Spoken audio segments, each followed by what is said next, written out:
All right, let's get right into it. We're going to talk about something our brains do constantly, something fascinating, but also kind of tricky. It's this unstoppable drive we have to find patterns in, well, everything. I mean, think about it for a second.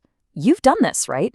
You look up at the sky and out of nowhere, just a random puff of cloud, you see a face. It just pops out at you. Or how about this one?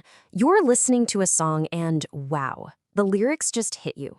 It feels like they were written for you, about exactly what you're going through, right at that very moment. And then there's seeing a random number, maybe the same one a few times in a day, and you get that little whisper in your head. Wait a second. This can't be a coincidence. This has to be a sign.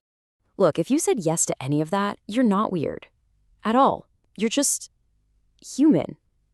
Because this is what our brains are built to do. They're meaning-seeking machines, constantly trying to find order in the chaos and connect the dots. So, in this explainer, we're going to get into the story of that very trait. We'll see how this meaning-seeking machine literally helped us survive as a species, but also how in today's world it can sometimes get us into trouble. And to really get why our brains are like this, we've got to go back, way, way back. Yeah, we're talking tens of thousands of years ago. Imagine the world our ancestors lived in. It was a place filled with uncertainty and some very, very real dangers. So picture this. You're one of them, walking through the tall grass. Suddenly, you hear a rustle in the bushes. Is it just the wind, or is it a predator? In that split second, your brain has to make a life or death calculation. So what's the winning play here? It's simple. You hear the sound. You immediately assume the worst. It's danger. You bolt, and you live. Now, what if you were wrong, and it was just the wind? Okay, you wasted a little energy. Big deal. But if you were right, you just saved your own life. And that right there, that's the key. That's the evolutionary pressure cooker. Over countless generations, the brains that survived were the ones that were hypersensitive to patterns. It was always better to see a predator that wasn't there than to miss the one that was. So, fast forward to today. Here's the catch. We're still running that ancient survival software, but on modern hardware, in a completely different world.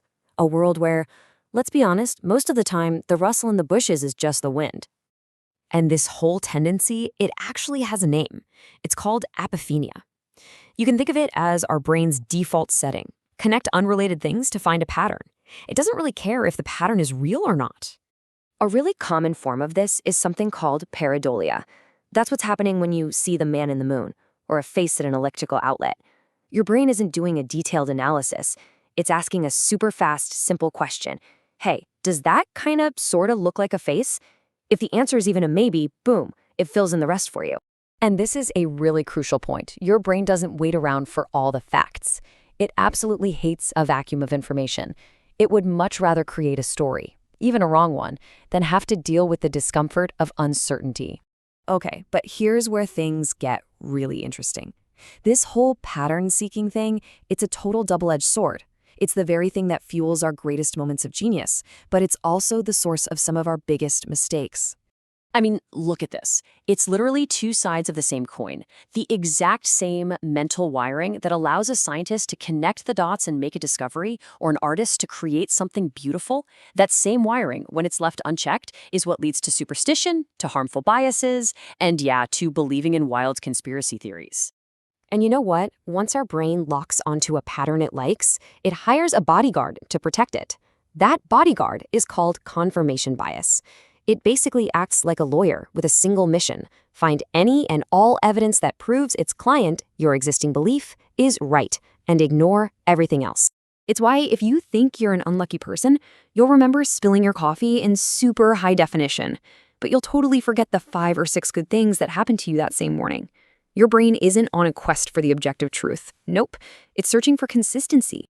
So why? Why does our brain do this? Why does it love these shortcuts, even when they lead us to the wrong answer? Well, it all comes down to 2 things: saving energy and staying safe. Here's the thing we have to remember. Our brains did not evolve to be perfect truth-finding machines. They evolved to be survival machines. Their job is to make fast, good enough decisions that don't burn a ton of calories. And a simple, coherent story, even if it's wrong, is way easier and faster to process than a complex, random, messy truth. But here's the good news. This is the really powerful part. Just knowing this, just being aware that your brain does this, is a total game changer. It allows you to build a healthier sense of skepticism.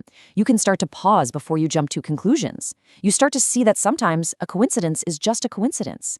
And it makes you way less likely to be manipulated by people who know exactly how to exploit this quirk in our thinking.